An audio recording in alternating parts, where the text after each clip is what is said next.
Before we start talking about multiplying polynomials, we do need to remind ourselves of a few definitions. So first, a polynomial is a single term or the sum of two or more terms containing variables with whole number exponents.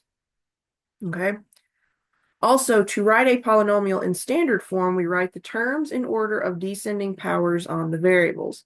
We also need to remind ourselves what a monomial, binomial, and monomial, binomial, and trinomial are. A monomial has exactly one term, a binomial has exactly two terms, and then finally, a trinomial has three terms. Okay. Now, I do want to remind you of a little something. It should be kind of obvious at this point, but I do want to remind you just because there's a term that's going to come up quite a bit. We deal with exponential notation a lot. Okay. You've seen it at this point in your math career. Exponential notation is basically shorthand for repeated multiplication. Okay. So shorthand for repeated multiplication. Okay. So if we were to have something like a to the n power, this is written in exponential notation. We have two things here. We have a, the base. This is the number being multiplied by itself repeatedly. And you're going to hear me refer to the base a lot in this video, okay? So the base is the number that's being multiplied repeatedly. The exponent tells us how many times to multiply the base.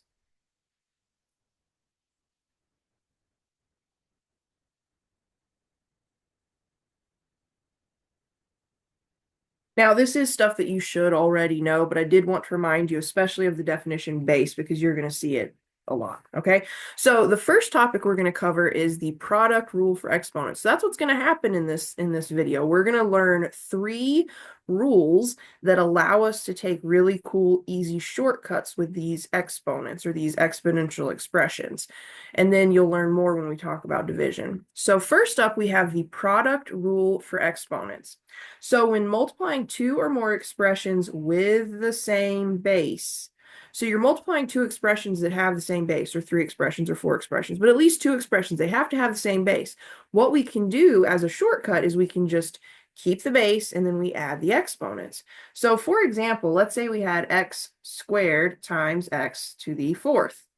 Well, technically, that's x times x, that's our x squared, times x times x times x times x, which is our x to the fourth. Well, total, how many x's do you see here? Well, we have x multiplied by itself 6 times. So we could just say this is x to the 2 plus 4 or x to the 6th. That's essentially what's happening behind the scenes here. So in this case, the very generic definition that we use is b to the m times b to the n equals b to the m plus n. Again, you keep the base, you add the exponents. Okay, so let's look at our first example. So example 1 says use the product rule to find each product.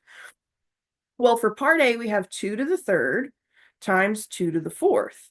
So we really have 3 2, or I guess I should say we have 2 multiplied by itself 3 times. Then we have 2 multiplied by itself again 4 times. So that gives us 7 2's. So this is the same as 2 to the 3 plus 4 power, which is the same as 2 to the 7th. And I will tell you this, if your base is a number, you generally go ahead and multiply this all the way out. So we are going to go to the calculator and just make sure we know how to determine what 2 to the 7th is. So let's see, let's go to the calculator. What you would want to do is type in your base. Our base is just a 7, or a 2 rather. Bless my heart, right? So our base is a 2. And then if you look at this division button, directly above it, we have this like up arrow kind of thing. It looks kind of like the roof of a house. This is called the caret button. You type that in, and it's going to put you into that superscript world, and then you can type in whatever your exponent is, which is a 7. So we now get 2 to the 7th, which is 128. And just to prove that we're good, let's go ahead just for fun and multiply 2 times itself 7 times. So I get 2 times 2 times 2 times 2 times 2 times 2, and I think I need one more. 1, 2, 3, 4, 5. So that's 2 times itself 7 times, and we get the 128. So we just proved to ourselves that this product rule really does work, okay? So let's go back to the worksheet.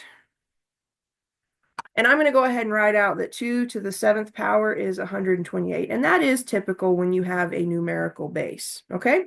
Now for part B, we have x to the 5th times x to the 7th. So that's x multiplied by itself 5 times, then again 7 times. So we have a total of 12 x's. So we would just take x to the 5 plus 7 power. Well, 5 plus 7 is 12. Our final answer is x to the 12th. Okay?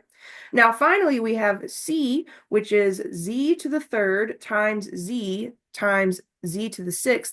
I do need to remind you that when you have just a plain old variable, it still has an exponent. It's just an exponent of 1, and we don't write the exponent of 1, but know that it's here and know that it counts in this sum that we're about to do. So this is going to equal z to the 3 plus 1 plus 6 power. Well, 3 plus 1 is 4, plus 6 is 10, so we end up with z to the 10th power.